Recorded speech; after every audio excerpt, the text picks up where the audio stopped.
to you a trifold document, character and skills. And I want to overlay this in the leadership pipeline. So you can see, again, the pipeline that we were just reporting out on. And you'll remember when I was teaching this, like Paul's leadership pipeline, I emphasized this, especially as you looked at the Hall of Tyrannus and the idea that he was sending people out. And you can send people out into a further orbit, the greater their character and the greater their skills. If you send somebody with low skills into too difficult of a challenge, they may never want to take the risk again.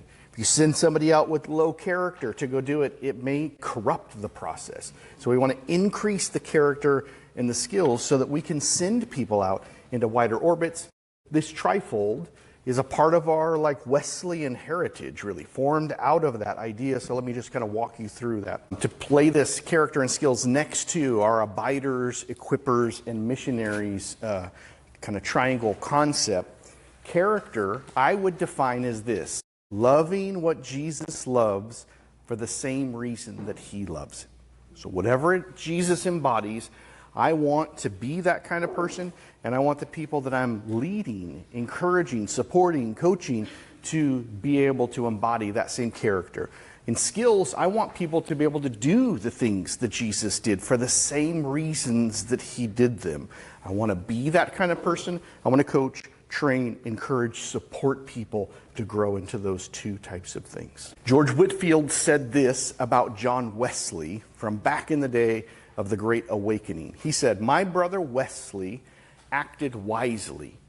The souls that were awakened under his ministry, he joined in class." Remember, he had a class system that he brought people together in. So it was a pipeline that he brought them into. And he thus preserved the fruits of his labor.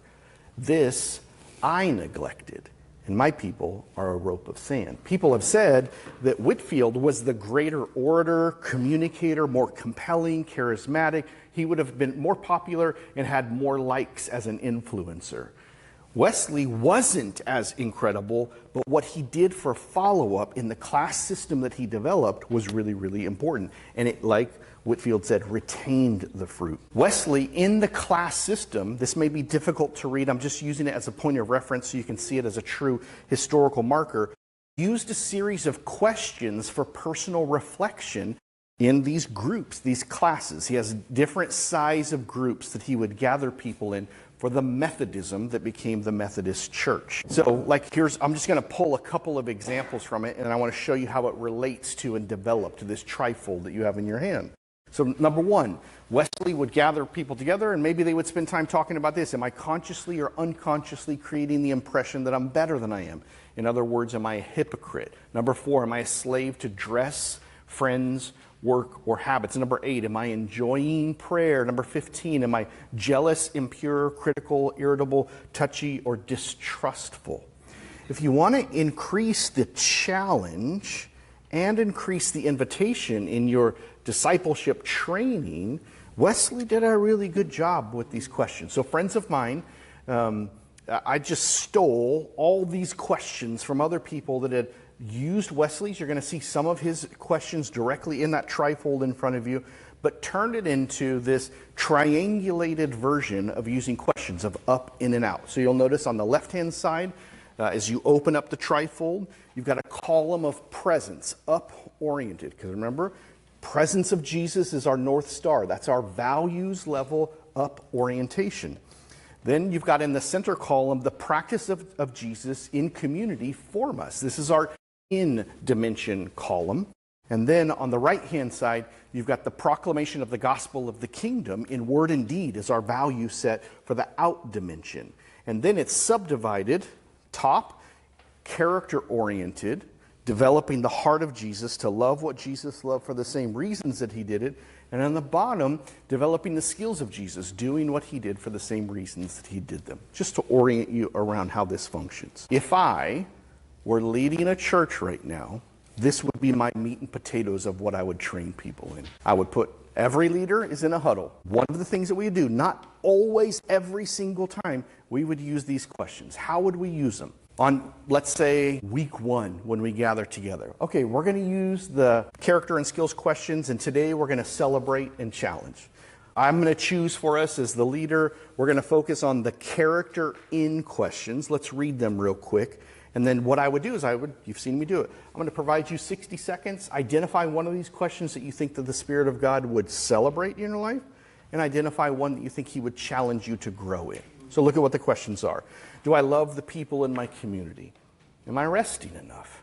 Is there anyone whom I like, fear, dislike, resent, or disregard? How are my relationships with my friends? Do I grumble and complain about anything? Am I experiencing intimacy in relationships? Do I keep my promises? Am I creating the impression that I am better than I really am? How easy is it for me to trust people? Am I jealous, critical, irritable, or touchy? Am I discipling others? Is my family happy? Am I getting enough sleep or eating well? Am I making myself vulnerable to others? Notice there's this, I think the questions, though they step on one's toes quite a bit and are quite invasive, still feel pretty invitational. And what I'm asking you to do, potentially if you're in my huddle, you're not going to have to do this. I'm just saying, why don't you identify what you think the Lord would encourage you in? I'm not telling you like, hey, I'm busting your chops over this thing, or why don't you tell me what you think the Lord would encourage you to grow in? I'm inviting you to speak about your discipleship. I'm listening. I provide support and encouragement on the other side. So that's one way to use it. Another way could be, we could show up, let's say that we show up for week 2 for huddle. We're using the character and skills questions. I say, okay, today we're going to just use the columns of up, in, and out. And what I want you to do is I want you to identify on a scale of 1 to 10, how's your up? How's your worship? Your heart-ordered life with God the Father? I want you to evaluate in. How's your relationship with the community of faith, the people of God? I want you to evaluate your relationship on the out dimension, the lost, the last, the least that are outside of the family of God. Give yourself a score on a scale of 1 to 10.